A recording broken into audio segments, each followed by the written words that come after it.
Peshawar, Pakistan, another day. Now, unfortunately, another horrible terrorist attack. Now, this is significantly worse than others that we have seen. Now, we've seen some really terrible ones. So how are they going to outdo themselves? Well, the Taliban in this case hit a school filled with children. And it wasn't a minor hit. It was a major, massive, devastating hit. 141 people were killed. Of them, 132 were children. The students were 12 to 16 years old. This was the Army Public School and Degree College, but don't get confused, it is for kids. Taliban claimed that they were trying to avoid the really young kids. Wow, thank you so much. Didn't really do the job, if that's what your goal was, and of course it's not. So here is the Taliban representative. They said, we selected the Army school for the attack because the government is targeting our families and females. We want them to feel the pain. Well, on that note, yes, they do feel the pain. My guess is that soon you will also feel the pain, and round we go in these endless wars. In fact, the bombing of Taliban started nearly immediately in Pakistan thereafter. If you didn't want your neighborhoods being hit, this is a bizarre way of going about it, because I am positive that the entire country of Pakistan, let alone the rest of the world, is enraged by these actions, and there will be consequences. And unfortunately, this never has an end, and then they will come to strike back, and here we go again in circles. Okay, now, this is amazing. This comes from Jamaat-ut-Dawa. Their leader put out a message. Now, you might not know who those guys are. They're the ones who did the attack in Mumbai, in India, killed about 166 people. I mean, it was a devastating terrorist attack. And even those guys say, whoa, the Taliban has gone too far here. Here's their statement. This was carried out by the enemies of Islam. It is open terrorism. These are barbarians operating under the name of jihad. So here is the leader of another terrorist group saying, wow, you guys have gone too far. You're giving jihad a bad name. Got news for you. It already had a pretty bad name. Okay? So this is amazing. We now live in a world where Al-Qaeda warns you about ISIS and say, those guys are crazy. They're much worse than us. Now you've got people that are much worse than the people who killed hundreds of people in India. And remember that story that was a couple of years back? They were shooting throughout the streets and they couldn't find them, and it took so long, and they killed all those people. Now these guys are saying, get a load. What we did was nothing compared to these guys, right? So, and as this thing goes round and round, it picks up steam and it gets worse and worse and worse. So Khorasani, who's the leader of the Taliban, who took credit, if you can imagine that, for this attack, said that the attackers had been ordered to shoot the older students, but not the young children. So, well, you shot 12 to 16-year-olds. Where did you draw the line? And it doesn't appear that they drew very many lines, because it appeared the shooting was very indiscriminate as they went classroom to classroom. So here are some witnesses. Mudassar Abbas says, I saw 6 or 7 people walking class to class and opening fire on children. That doesn't appear that they were asking the kids' age, right? They were shooting them all.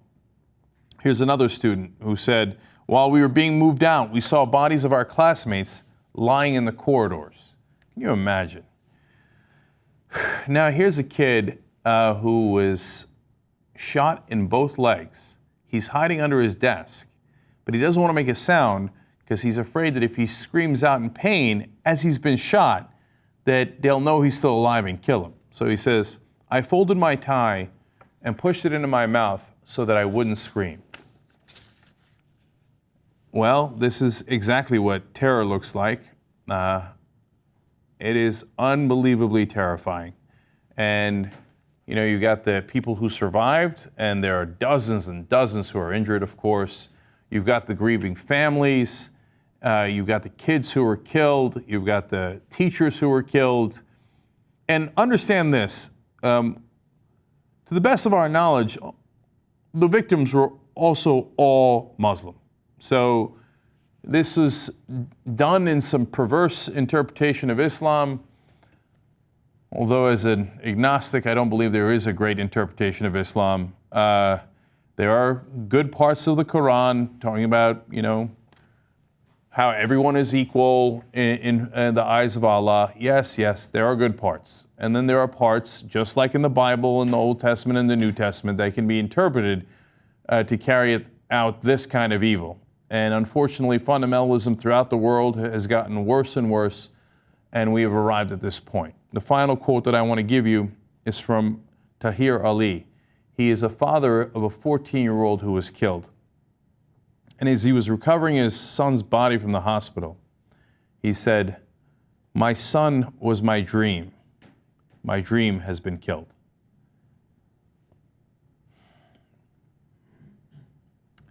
What do we do in a world full of fundamentalists who resort to violence, who don't listen to reason, who actively fight against logic and reason? You can't have a conversation with them. You can't reason with them.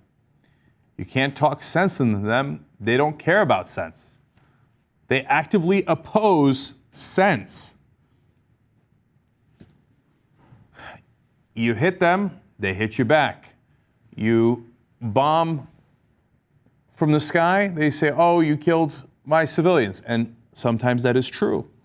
Okay? Or you killed my leaders. So that is oftentimes also true. They say, "Okay, now I'm going to respond by killing your children." Then we go and we bomb them more.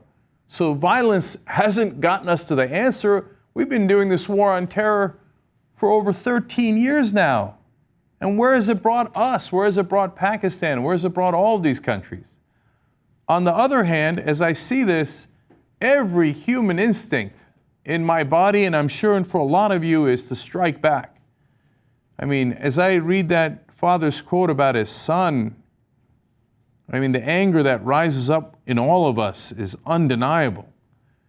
There are no easy answers here. I do know one of the problems, and that is the religion itself that says, do not listen to reason, get rid of logic, and sense be damned.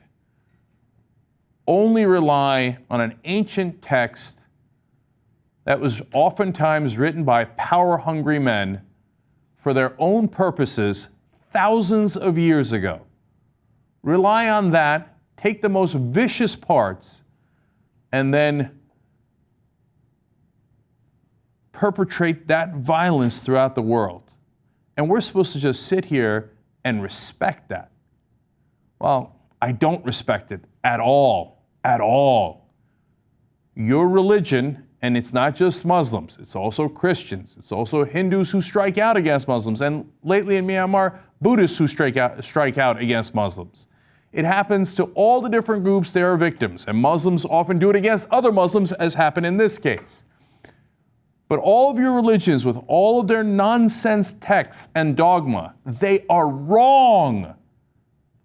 God did not speak to a bush. There was no such person as Moses. There's hardly any historical record of a guy named Jesus, let alone what he said, which was documented decades and decades later, and then agreed upon which text they would keep and lose hundreds of years later after this supposed Jesus of Nazareth lived.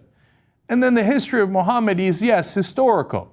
It's also historical that he wanted land and power and women, and he used this text to get it. That I understand. You can call it terrible, but we've had empires throughout the history of the world. What I can't understand is 1,400 years later, in the case of the New Testament, 2,000 years, Old Testament more than 2,500 years later, we would be listening to people who had no earthly idea how things worked. They thought the stars were little holes that God had pricked into heaven so you could see the light of heaven. They didn't know anything. They were almost literally cavemen. They made up these stories so that they would have something to believe and something to make sense of the world, because they didn't have science then, they didn't have facts, they didn't have the knowledge that we have today. And we have those things. We know they're not pinholes in the sky that brings us the light of heaven. We know that they are stars and galaxies and universe. We know these things, yet people still cling on to this madness, which leads to this result. It doesn't always lead to it. Not every religious person is a bad person. Of course, my hero is Martin Luther King Jr. He was a reverend, talked about Jesus all the time. I understand that. But religious people, you know, you certainly have a responsibility too. Read your books, read the Bible, read the Quran.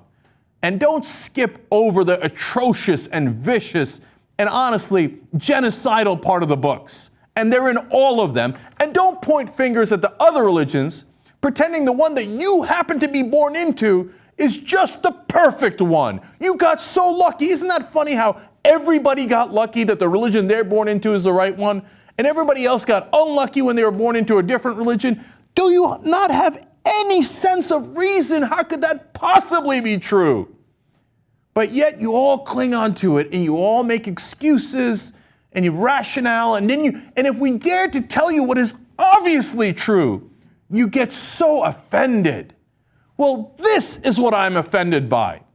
When 141 people die and 132 kids die in that school because somebody believed that their sky god told them to go kill kids. That's what I'm offended by. And that's what religion has brought us. End it. End it. Let's be done with these old, horrible, violent myths that have done us so much damage.